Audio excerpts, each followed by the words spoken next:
Hello everyone, as always, welcome to my channel. Sir Cools a lot, you're cool, I'm cool, we're all super cool. So I have I think it's a very exciting video to share with you today.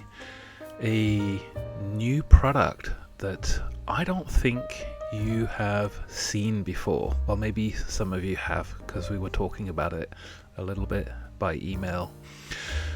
Let's jump on in.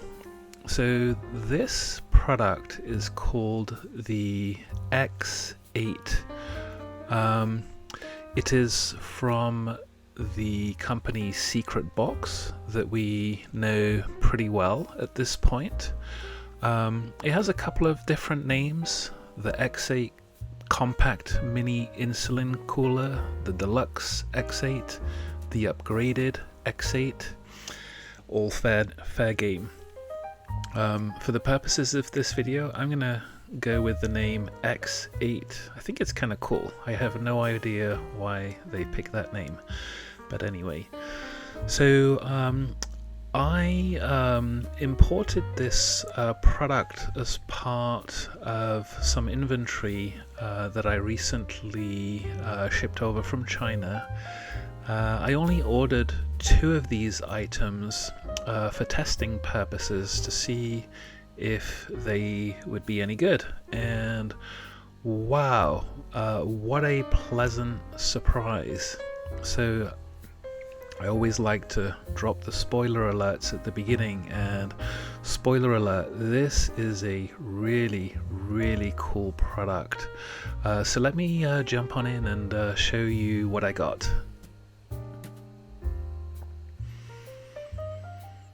So of course I have my disclaimers. All the data that I collect is my own, all of my views are my own. I'm on a personal quest to find the best medicine travel coolers and accessories that are out there, and I'm just sharing my notes and experiences with the hope that I can help traveler patients that are out there. Let's keep on going. So because this is part of the import series, I always like to flash up this quick little map of the world. Lots of different ways to import products to the US. And of course today we are focused on some inventory that I imported from Alibaba, and the import company is called Ningbo Creed Creative Gift Co. Limited. I showed you this in a previous video because actually this shipper contained quite a lot of different product, but today, instead of focusing on the Mini Pro and the Secret Box Voyager, we are going to be focusing on the X8. So here you can see the X8, the unit price was $57, which was a little bit steeper than the other items, but it did come with 3 batteries, so that was quite cool. And so, as I said, I ordered 2 of these. There was a little bit of room in my shipper, and I figured, hey, I'll order these just to fill the shipper. The price for the shipper was the same whether or not you fill it, and so I figured, why not? Let's take a peek. So let's keep on going. So here's kind of a zoom in of what this product looks like. So on the right, you can kind of, I guess on the left, sorry, you can kind of see the overall layout of the product, and then to the right, you can kind of see the blown out schematic, or the component schematic of the product. And so let me walk you through this. So it has a USB cooler, which is here, item number 1, and then it has the usual aluminium kind of heat sink, as I like to call it, that pulls the thermal temperature into the pelleter plate. It has a thermo flask. And then here you can see what the battery looks like, and so the difference with this unit's in relation to others is that the battery module sits quite snug and fit within the frame of the unit. So this is a very compact cooler. It also came with this kind of leather case that you can kind of slip over it. So that's kind of the quick version. There was some text in Chinese that came with the advert, 36 hours long battery life. Just a heads up, I think this would be when you use all 3 batteries, by the way, because they come in at around about 10 to 12 hours each when I tested them, which is actually really good because these were only 10,000 milliamp hour batteries, so about half of the size of what I normally use in terms of capacity. So getting a 10,000 milliamp battery to run for just over 10 hours is actually super impressive. So let's keep on going with the story. It has 3 adjustment levels, and I will say more about that in a minute. And then it mentions that it can cover a temperature range of 2 to 40 degrees centigrade here, which I'm not really sure that range is needed for most medicine products. You're kind of more in the 2 to 8 centigrades range. So okay, let's keep on going here. So I'll just sort of flash up a few more of the sort of the product advert / visuals, so you can kind of get a really nice feel for it. And then on some occasions I also tried to include the English translation of the Chinese characters in case that may help. This advert panel here does talk about a heating mode and a cooling mode. That's kind of interesting. I don't think I've seen something like that before, where the cooler can actually, I guess, heat. But maybe it can, so I made a note of that. I actually don't check this piece out in this video because there was a lot to do, but I will maybe go back and look at that at some point. But anyway, this visual here can kind of give you quite a nice feel for how this looks and also works. So let's keep on going here because I've got quite a lot to show you. Okay, so this one gets a little bit more interesting. So now it's starting to talk about this these sort of 3 levels or 3 settings or perhaps gears, depending on the literal translation. So it has, what it talks about here is it has 3 settings. There's a setting that's suitable for temperature ranges between -10 and 30 degrees centigrade. There's a gear 2 that's a little bit more powerful. So setting 1 is called energy saving mode or slow cooling. Setting number 2 is called balance mode, and then setting number 3 is called powerful mode or fast cooling. So that first setting is noted as being for temperatures -10 to 30. The second setting is noted for being for temperatures -20 to 35, and then the powerful mode setting 3 is noted for settings -30 to 40 centigrade. So wow, that's quite a range. But that sort of gives you an idea. And so as we kind of dive in here, I'll need to sort of take a bit of a closer look at how these I guess these energy settings actually work. I think that's all I'm gonna say about this slide. Maybe again, I think somewhere in here I noted that it mentions this 36-hour long battery life, and of course don't be maybe disillusioned here. This kit comes with 3 batteries, and there's really no way that a single 10,000 milliamp hour battery will last that long. So, and just a heads up, I tested this already with this unit. So let's keep on going.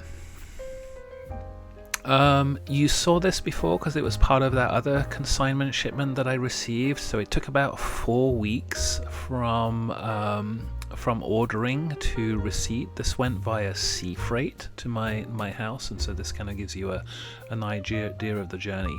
This roadmap is in reverse, so you'll have to read it from right to left and sort of down to up, if you're interested in pausing and looking at what it did.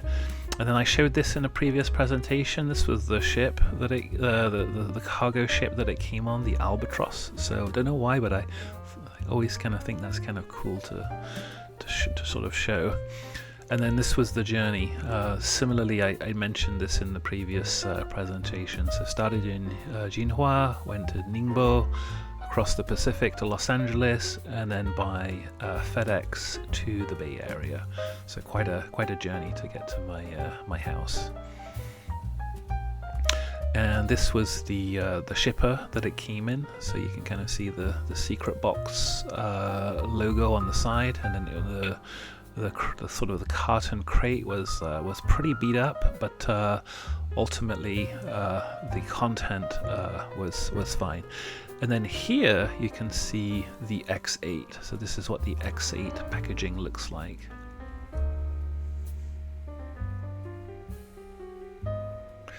Alright, so this is now just to give you a little bit of a tour of the product. So here you can get a sense of what the carton looks like. It's pretty elegant. And to the left there you can see the two packages are for 2 of the batteries. Now the third battery is pre-installed directly into the X8 product, and so there's only basically two batteries that are on the side. So I'll just open one of these up so you can kind of get a sense of what that looks like. So this is a custom battery that's specifically designed for the X8.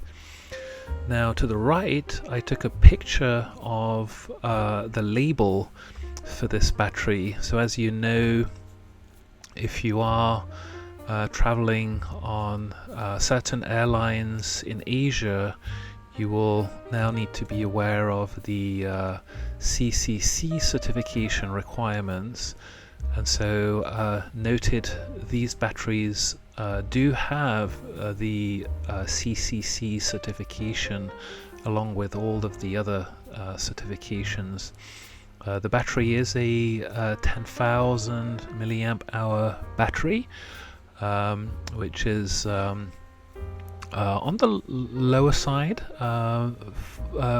in terms of batteries that I typically use, but when I tested this at the let's call it the standard level mode or energy mode, you'll hear more about that in a minute.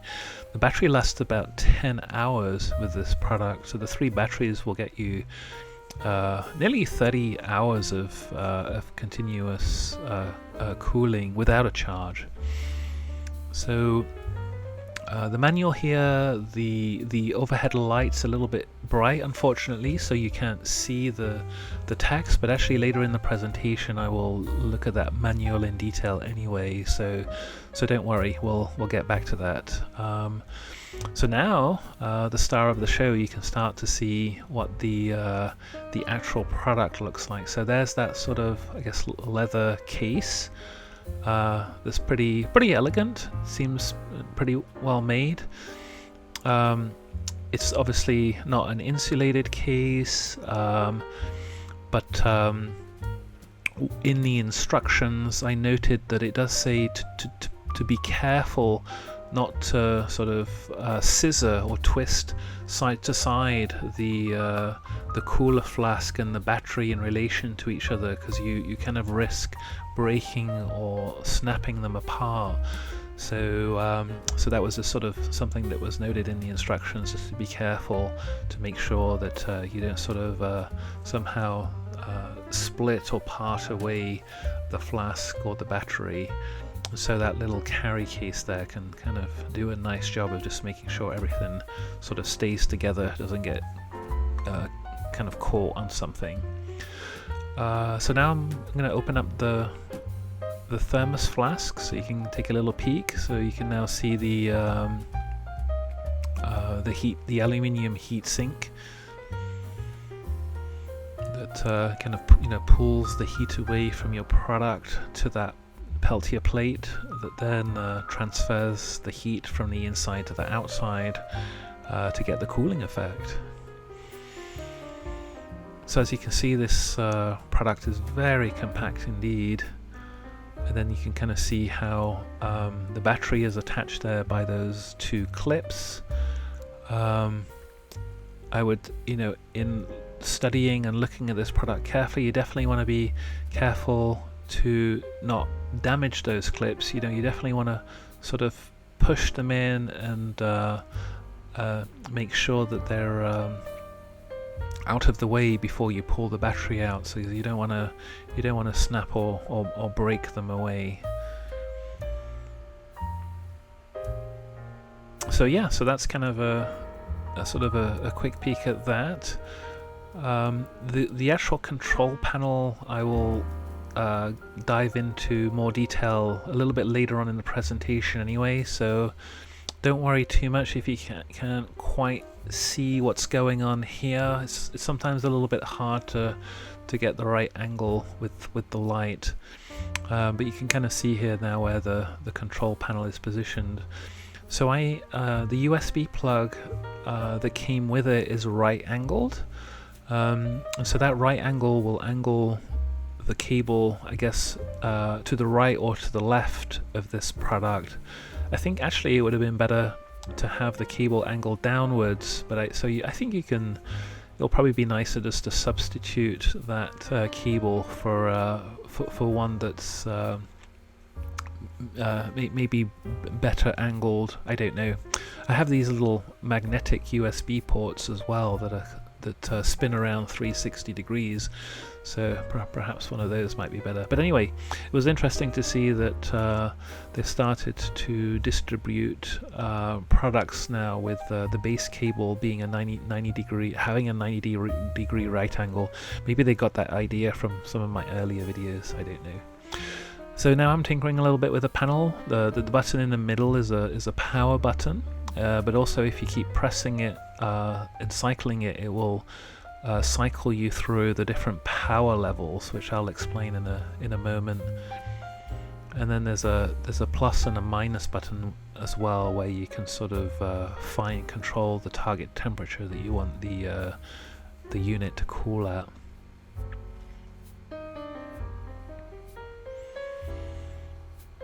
Yeah, so that's sort of basically the gist of it. I'm just pointing out there the second power port. So there's a power port where you can plug straight into the USB, and then there's a power port where you can just plug directly into the battery, and then the battery power port, you can almost see it here as a little flashing light to indicate whether it's charging or not. So I was just pointing that out. So it appears that you can actually simultaneously power and separately charge this product. I was tinkering around with it, and when you plug the mains into the battery, it will charge it. If you switch the unit on via the battery, it will power the unit, and simultaneously the battery will charge. Transversely, if you plug the power straight into the USB, it will power the unit, but in this position it doesn't seem like it also charges the battery. I may be right or may be wrong about that, I'm not too sure, but anyway, I was just sort of playing around with the different combos. And then of course it also looked like you could plug an external power battery to this unit to really give it a boost. And so I didn't have a lot of time to play around with all of the battery configurations, I made a note to follow up on some of these in a future video, but I was going to experiment a little bit to see, how much runway you could get with power banks with this unit, because it actually doesn't consume a lot of energy and power because it's so compact in order to achieve pretty impressive cooling levels. Let me keep going and show you what I have. So that was just kind of a quick overview.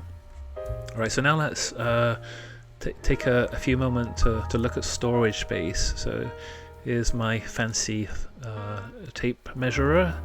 So you can kind of see that little, so the heatsink aluminium tube is about 6 inches. The total length of the thermo flask is about 7 inches. So it's very compact, as you can see there. Kind of gives you an idea. And at the base there's about 1 inch of space. That's kind of interesting, but what came to mind there was the possibility to have some kind of a temperature probe, a USB temperature probe sitting there, which, as you know, I like. So here's a Z-bound pen, so it does fit in the aluminium heatsink, but as you can see here, the base of the Z-bound auto injector is very wide, and there's basically no way that thing is going to fit in there. Cautionary note: do not remove the cap of the auto injector until you're ready to inject. That cap is critically important for maintaining sterility of your needle and product, so you do not want to remove that cap under any circumstances until you're actually ready to inject. Otherwise you will risk infection and other stuff. So word of caution on that. Don't be clever and think you can fit a Z-bound pen in here by removing the cap. It will work geometrically, but you're definitely taking big risks there by taking that cap off and breaking your sterility barrier. So this is a Wegovy pen, so you can see the Wegovy pen is much more compact, so this one can definitely go in here. So if one wanted to, and they had the right auto injector pen size, you could use this unit to carry a pen, which could be really great if you're on a 1-week trip and you only need to carry one pen. It's super compact. So this is really kind of handy. Now, of course, as I mentioned, this is intended for insulin products primarily.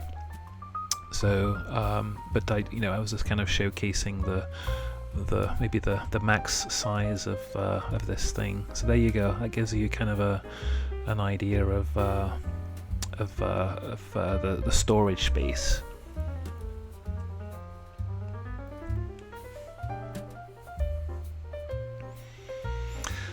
So I'm going to just take a little moment to talk about monitoring probes. So as this is a much more compact product, quite a few of the probes that I have simply won't work.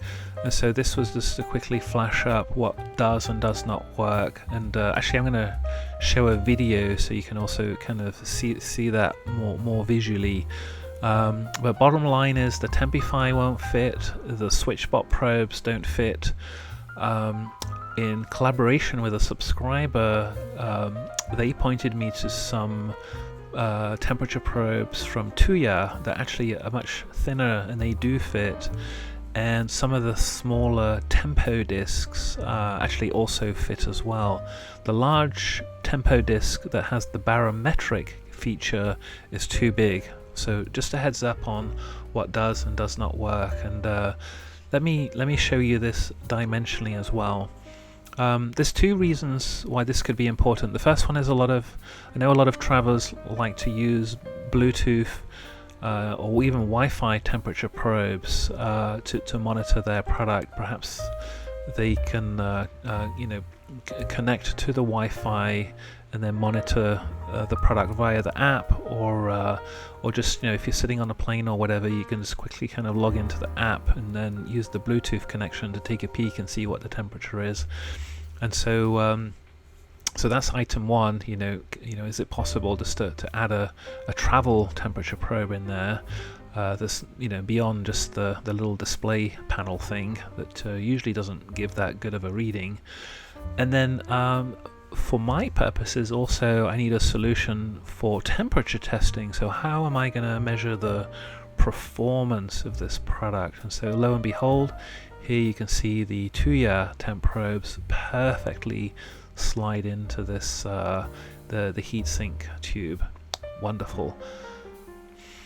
So on the right here, I'm now starting to give you an idea of how I approached collecting the temperature data when I do my testing a little bit later on. So basically I use two Tuya temp probes that sit in the heatsink aluminium tube, and then I place a tempo disc at the base with the temperature probe pointing upwards. So I'm going to keep on going. Alright, so let me tell you about the control panel. So the number 18, that's just my sticker that I put on there, keeping track of the inventory. So what I want to draw your attention to first is the little sort of display bar on the right, which is kind of zoomed in here down the bottom. So level 1 or setting 1 is called energy savings or slow cooling mode. Level 2 is called balance mode, and then level 3 is called powerful mode or fast cooling. The way you cycle through these different modes, and I will showcase a bit more about this later on, is the power button.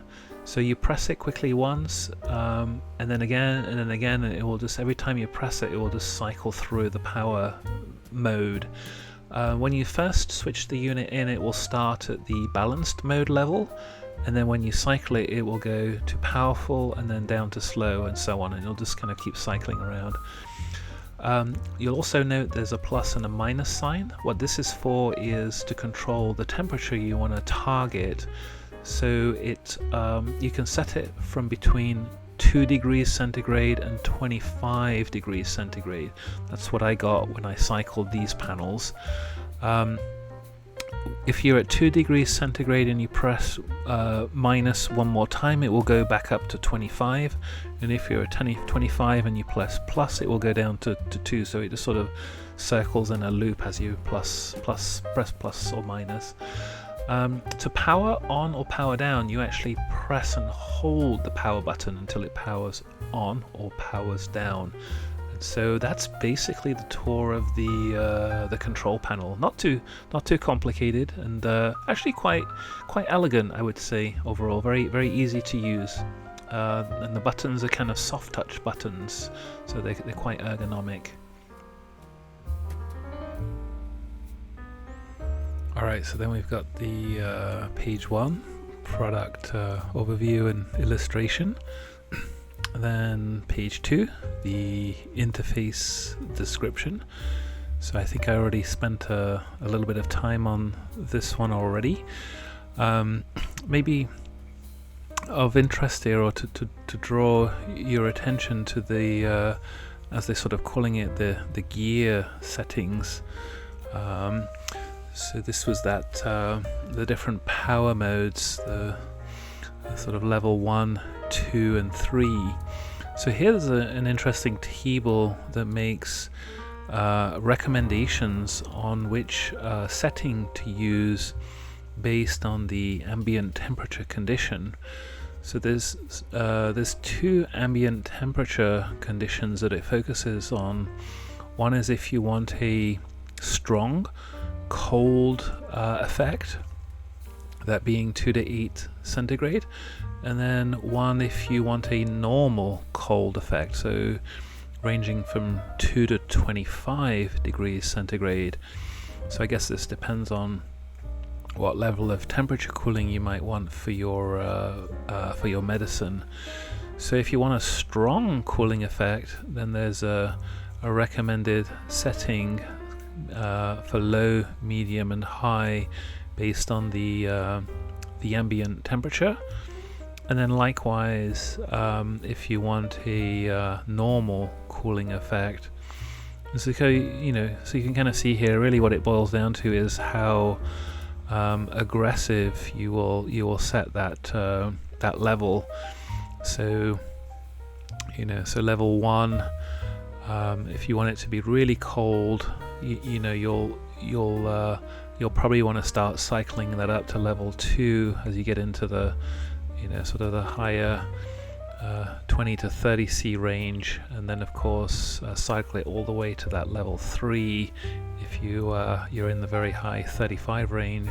Anyway, so I think this is quite interesting in terms of sort of exploring what this product can do from a more extreme ambient temperature testing condition. So I made note of this table, and we'll dig into this a little bit more when I do my temperature testing a little bit later on.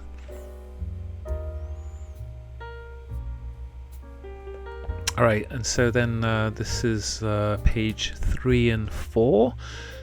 Page 3 is a sort of a technical specifications page, and then page 4 is a kind of a how to use. So it talks about how there's a battery powered mode, and then also an external powered mode. It notes here that the device will typically auto start with the gear in the medium, and also the default temperature is 5 degrees centigrade, so that's what the unit will start at. And it also seems to be making some recommendations in relation to insulin. So yeah, let's keep on going. And then getting towards the end here of this booklet, so this is page 5. So here, this one sort of gives you sort of safety precautions and storage and maintenance instructions. So one of the I guess the no-goes here is it talks about being careful not to pull out the well, they call it the energy conductor tube, but let's call that the aluminium heatsink. So it cautions you not to sort of pull that out. It also cautions you to not connect an external power supply to the battery at the same time.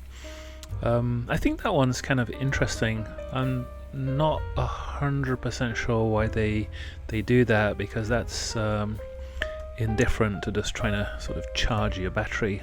So and then finally it talks about I guess cleaning and maintenance and other stuff like that. So don't use acids, don't use corrosives or whatever. And then there's this illustration here on one of the cards where it sort of just makes sort of advises you not to sort of sort of tilt the flask to the right or the left. I guess you're sort of like shearing it a little bit, so you want to be careful to kind of keep that in a straight line so that you don't sort of, I guess, break the attachments or the joints or whatever you want to call them. So yeah, kind of interesting. So that's, I think, the most of the story for this this kind of manual. So now we're on sort of the last page here, where it talks about some warranty and other kinds of stuff. So I scanned this QR code, and it takes you to some kind of a chat service, so it seems pretty generic at this point. There was also this insert card, so I tried to kind of decrypt that a little bit. So here's what that looks like. It was just sort of talking about not blocking the vent covers.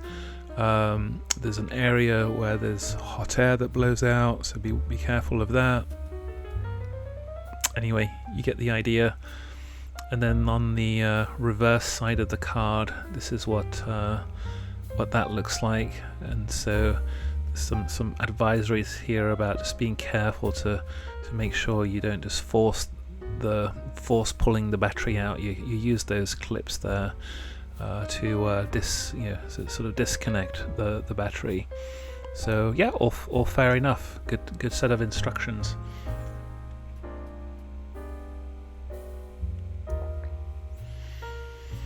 Okay, so now I have a cool video that's going to take a look at the sound level, so the decibels. So just as a frame of reference, here's the famous Chi Tai Tai that you've seen a few times. So just playing that first so you can just remember what that sounds like. Also here I've got some new little gadgets. I've got a little voltage, wattage, ampage kind of meter.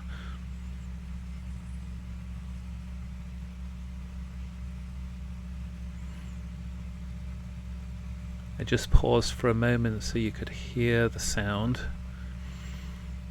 So this voltage ampage meter is kind of cool because it will show you how much power is getting drawn.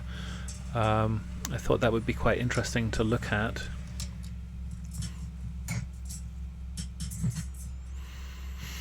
And here's our famous 4-all family Voyager.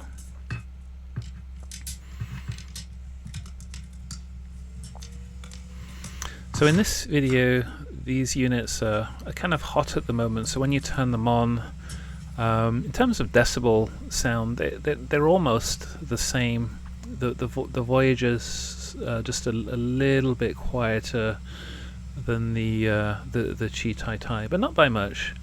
The Voyager usually hovers in the sort of the 45 to 50, maybe 55 decibel range, depending on how close your measuring devices to the outlet.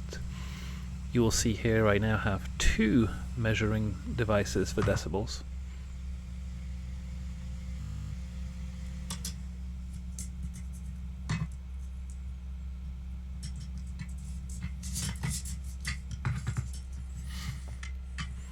And then here's the star of the show, the X8 model.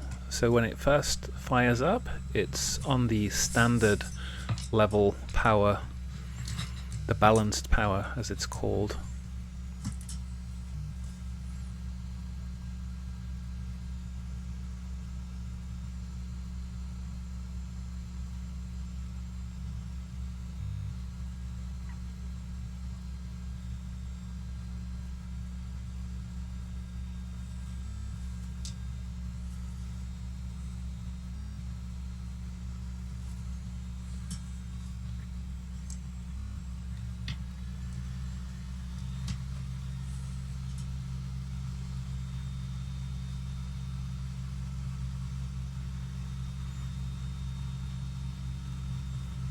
So here you can see when you power it up to that powerful level, the decibel level does creep up a little bit higher than the Chi Tai Tai and 4-all family Voyager, but not by much.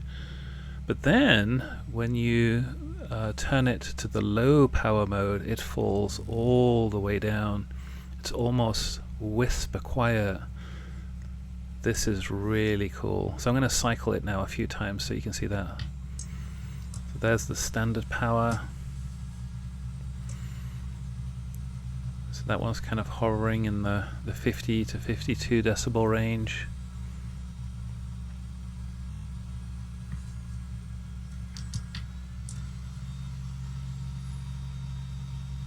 There's the powerful level. Also notice how the ampage kind of really starts going up.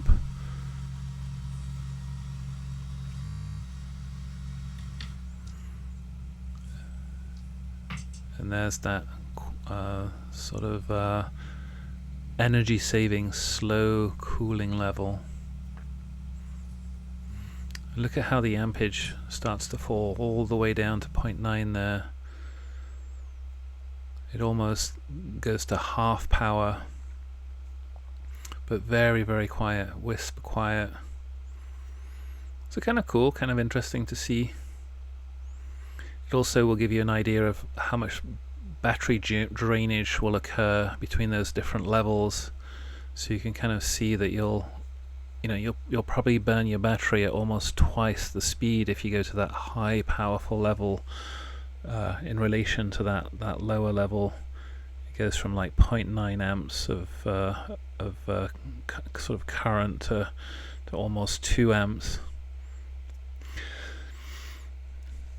So hope you found that kind of interesting. I'm going to keep going here. Gives you an idea of the decibel level. So next, just going to spend a little bit of time showing you some of the data that I collected. So really, to cut a long story short, I had this unit running for a good, these 2 units running for a good week or so to really test them out under a range of sort of normal room temperature household conditions, so hovering from the 70s to the 75, maybe falling down to the high 60s Fahrenheit range, and they performed really, really well. They really stayed constantly within that let's say 40 to sort of 43 Fahrenheit range at the at the standard level, and actually even when you dropped it down to the low low level 1, it was able to just very comfortably hold within that temperature zone. So this was really, really impressive. So what I decided to do, sort of my initial test really were very promising. And actually, by the way, when you cycled this to the powerful level, the temperatures would in fact even fall down to the 38 range, 38, 39 range. Between that level 1 and level 2, in that sort of initial round of testing, I think the level 2 was very nice in terms of kind of keeping a steady state at, let's say, between 65 and 80 plus sort of Fahrenheit. And then that level 1 was a little bit more fragile, but it seemed to operate comfortably when you were hovering in the, let's say, the sort of the 65 to sort of 75 kind of range. So that was kind of a ballpark. But now let me show you some more specific data, and you can tell me what you think. Now, one thing that I will mention is you're not going to see my usual graphs. The reason why is it's actually very, very tedious to extract the data from the Tuya probes. And so I started doing that, and you had to sort of pull the data block by block, and there was 10 or 20 blocks for like 3 or 4 days of data and different stuff like that. So I sort of decided that I would negate doing that for this particular video and just focus on telling you kind of a data story. So hopefully it's easy to follow. I don't know, we'll see. I'm going to give this a try. Let me show you this quick video here though on the left first. So this is just to give you an idea of how those meters work. So at the moment, these units they were turned on. They're at the balance level, so that level 2, and you can kind of see how the power is drawing when they sort of cycle on or cycle off. So it's kind of interesting. You can collect quite a nice data set from this. Anyway, yeah, I just wanted to give you a little peek at how that device works. All right, so let me show you a quick tour of the experimental setup, and then I will share with you the data. So for the temperature stress test, I decided to let's run the gauntlet with this one. Take it all the way up to 100 Fahrenheit and see what it could do. The way I approach this test to save me from reels and reels of data was basically the following. Because both units performed equally, I figured I would place one in the heat chamber and one outside the heat chamber, just let it sit at room temperature, and then I would let them operate in tandem just to get a sense of how they each behaved in relation to those different levels.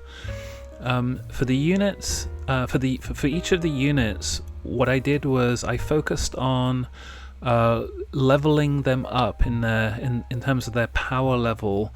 The temperature target that I set for each of these units was set to 2 degrees centigrade, so I put it at the, it's sort of the extreme, because this is kind of extreme testing, so I just wanted to see, what can you get out of this product. The way the experiment rolls out is as follows. So I start off with the level 1, which is kind of the energy saving mode, and the temperature set at 2 degrees centigrade. And then the heat chamber, basically I incrementally cycle up the temperature of the chamber, not aggressively, but say, a couple of degrees every 10-20 minutes or something, until I reach a point where the temperature inside the thermos, inside that aluminium heatsink, essentially reaches that critical 46 Fahrenheit, and basically is no longer, sort of keeping your meds at that sort of cold storage temperature. Once the temperature inside the unit reaches that passes that 46 Fahrenheit, I will pause the cycling or increasing the temperature of the heat chamber, and I will then increase the power level of this unit with the idea that higher power level should be able to overcome the ambient heat and further cool the unit down.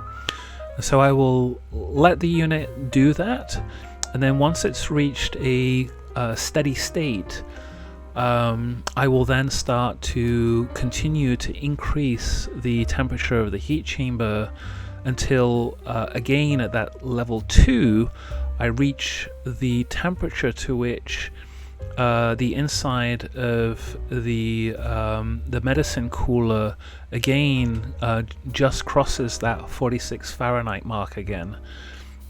And then I will of course make a note of what the ambient temperature is at that point, and then I will increase the power level to the most powerful level, with then the idea that it should most likely cool down a little bit again, and then when that stabilizes I will then continue. So basically I'm just taking this unit through a worst case temperature, ambient temperature increase, all the way until it's basically unable to it basically gets overwhelmed by the temperature of the heat chamber. So hopefully that reasonably explains the experiment. I don't know how clear that was or not, but let me show you the data now, and I will sort of repeat that story with the data, and hopefully it will sort of come together if it wasn't immediately clear. To the left here you can see my calibrated thermometers from Elitech. So I use these just to make sure all the temperature probes are operating at an accurate temperature level. And then here on the right you can see the heat chamber, and then you can see the voltage devices and temperature probes. Anyway, you kind of get the idea. This is sort of the total setup. So let's keep on going here. Oh, and by the way, so the X8 unit 19 was the one that was in the chamber, and then the X8 unit 18 was the one that sat outside. A little bit later on in the experiment, I actually interchanged these for each other, and you'll understand why when I explain that. So, but just a heads up on that.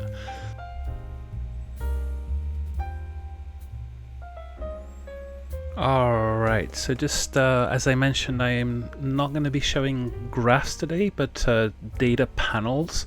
And I'm going to sort of tell a story with these data panels.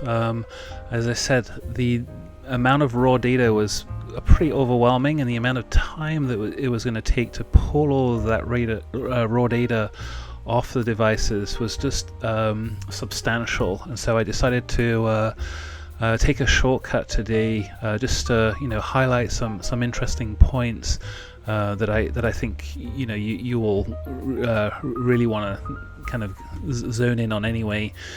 So the first panel here is the panel for the switchbot probes, and the switchbot probes are basically monitoring ambient temperature. So probes 7 and 8 are room temperature, probes 9 and 10 are the base of the heat chamber, and then importantly probes 11 and 12 are the main temperature of the heat chamber. So this really tells you what the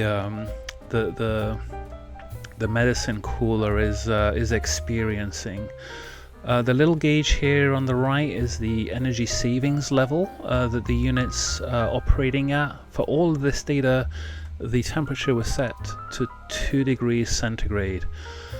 The panel here, the Bluetooth let's call this the tempo panel. Here there's 3 probes. One of them is measuring the unit 51 is measuring the X8 unit 18. Number 53 is measuring ambient temperature, and then number 52 is measuring unit 19. Unit 19 is the one that's sitting in the room, and then unit 18 is the one that's sitting in the chamber. And then finally here, these are the two year temp probes that are sitting in the aluminium tube of the coolers. So temp sense 1, temp sense 2, temp sense 3, and temp sense 4. So you can see X8, this is for the one that's sitting in the room, and then X8, this is the one that's sitting in the heat chamber. I will walk through this anyway, so if you don't remember all of that, don't worry. This is just for me to tell the story. Okay, so what's going on with this data slide? Well, this is the first kind of interesting reading.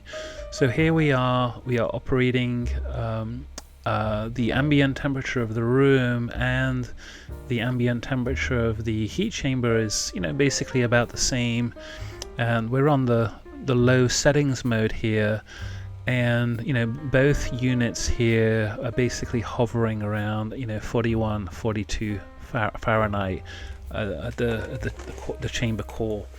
So that sort of gives you a little bit of a sense of that.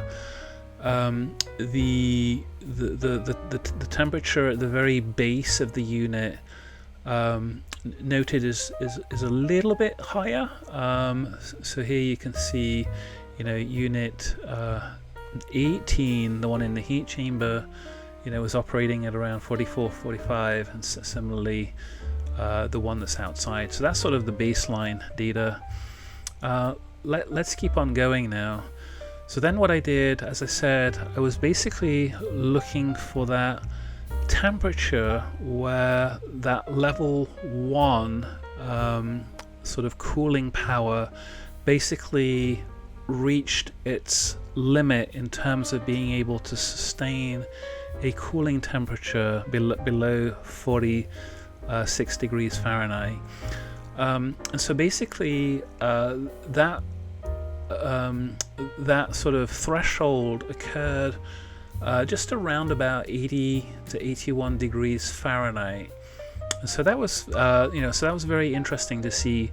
Basically this system could, on that first low level power, could essentially sustain temperatures between 36 and 46 Fahrenheit, provided that it didn't sort of go above 80, 81 Fahrenheit. the display readings here are not quite in sync, but sort of take my word, take my notes that basically around about that 81 Fahrenheit, that threshold of 46 Fahrenheit was breached. Do note though that the for the unit that was in the heat chamber, the very base of the unit, that little area at the bottom of the unit does get kind of a little bit hotter. It's probably a few degrees higher. It's not in direct contact with the aluminium heat sink tube, and so that sort of makes sense. We've sort of seen this before. Even in the 4-All family Voyager, at the very base of the unit, there's a little bit of a slight sort of a warmer spot. So noted, there it is. Doesn't mean much because your medicine's always in that more central area of the thermos flask. So cool. So now we have data point 1. We know what let's call it the extreme zone is for that slow cooling mode, so level 1. So now let's see what level 2 can do. So here now I have a data snapshot for that level 2. So level 2, you can kind of see, here again, we're now in level 2. It's hovering at that 83. But interestingly enough, watch what happens next. So I'm gonna keep on scrolling. So when you go to level 2, the unit that's sitting at ambient temperature suddenly can really cool down.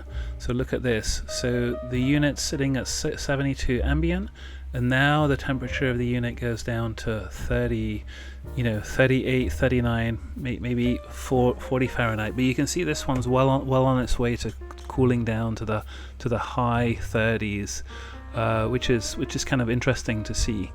So there's So in the normal operations, I guess you have a little bit of a decision to make. Do you want to conserve energy and hover in that sort of 42 Fahrenheit zone, or do you want to burn a little bit more energy, but you want to stay really comfortably down in the more refrigerated level temperatures, which is sort of that 38 Fahrenheit zone. So that's kind of interesting to see. And then on this side, we haven't cranked up the temperature yet. So the question is, how far can we go with this level 2 with higher ambient temperatures? So let me show you that. So now here it is. So amazingly, I cranked this up all the way to 99 Fahrenheit. So look at that, almost touching 100. And you can see here that the hot spot at the base of the unit's certainly getting quite hot, but look at that. We've only just breached the 46 mark with this. So I'm going to guess, the actual mark for breaching 46 with that level 2 power probably hovers around the 96 Fahrenheit mark, which is really, really impressive. And then in the meantime, you can see that the cooler that's at level 2 that's sitting in the room temperature ambience, well on its way now to cooling down to, in fact, 36 Fahrenheit. So look at that, it's really kind of touched the lower end there of the range. The Tuya probes do have about a 0.5 to 1 degree Fahrenheit kind of error. So just a heads up, don't read these numbers in the exact decimals and all of that, but you can kind of ballpark that it's in that zone. So basically then the question I had here was, well, what happens if you increase now to the powerful level, the level 3? Well, so interestingly enough, once this unit had reached this higher temperature, pushing it up to level 3 didn't do anything more. It didn't salvage the temperature. It didn't push it down. All it did was increase the let's call it the temperature oscillation cycle. Basically, it could no longer cool down. I think it was essentially overwhelmed, but all it could do was to try to maintain its sort of state. So what I actually did then was I decided to switch the units out. So put the one that's at room temperature in the heat chamber that was already basically warmed up to almost 100 Fahrenheit, and then pull out the other one and I guess let it cool down. See how long it takes to cool down. And so incredibly, yeah, I did that. And the question was, well, what will happen? So the 100 Fahrenheit kind of range, I think, was essentially we'd reached that level where it was ultimately overwhelming. But what I was excited to see was that the unit that was at ambient room temperature, so 72 Fahrenheit, that was placed in a 100 Fahrenheit heat chamber, was able to resist that high temperature for nearly 2 hours. So it was able to sustain a temperature below 46 Fahrenheit for 2 hours before it drifted beyond 46 Fahrenheit. So I thought that was surprisingly impressive, considering just how small this unit is. And then in the meantime, the other unit that was now moved out into the room very quickly cooled down to to that sort of 36 to 46 Fahrenheit. It actually did that within maybe, I'm going to say, 15-20 minutes. So it was actually very fast, which was kind of impressive. And so that's sort of the data set. Very, very interesting to see. This is a really, really impressive cooler, I have to say. I am really surprised that it's able to sustain 36 to 46 Fahrenheit under under these conditions, and then especially given how small it is and how compact it is.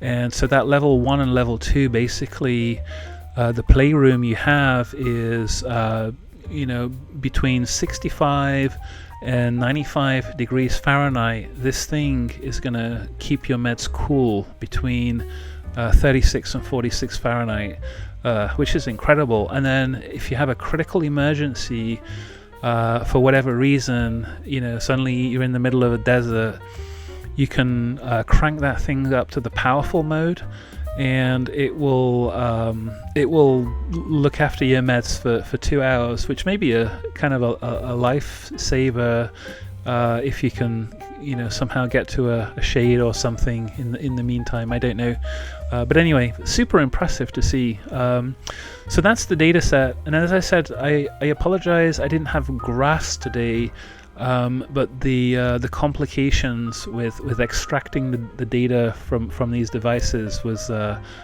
just too time consuming. But I think you get the idea with this, and so hopefully this gives you a really good taste of what I saw. So where does that land us? Well, I'm going to say this is a really, really nice product. I am really surprised, given the fact that this was just a little bit of a happenstance. Hey, I'm shipping some product. I have a couple of spots left in my crate. Oh, let's order this, see what happens. And wow, it turned out to be a really, really nice product. Unfortunately, I can't personally use this because it doesn't work for my meds. But if this works for you, then well, here's something else to to maybe consider in your portfolio of travel medicine travel product needs. And so yeah, very, very impressed. So I have 2 of these units. One of them I'm going to keep for testing purposes. The other one, I think at this point, I'm gonna offer up in my store. So if anyone's interested in picking that up, you're very welcome to. You'll get the usual import prices. Ignore the marked up prices that I list on eBay. That's just to deter random buyers. These products are for medical purposes, and so they're being very carefully tested. So I want to make sure that they get into the right hands. And actually, I like this product so much that I actually decided to order 10 more of these units from the Alibaba store. So that order was placed, and those are now actually on their way. In fact, I'd made that decision about a week ago. It's actually taken me a little bit of time to produce this video, so that's just to give you an idea of how excited I am about this product and being able to get it to patients who might need it. So yeah, so there you go. I will wish you a good evening and a good night, and I will talk to you again. Have a good one.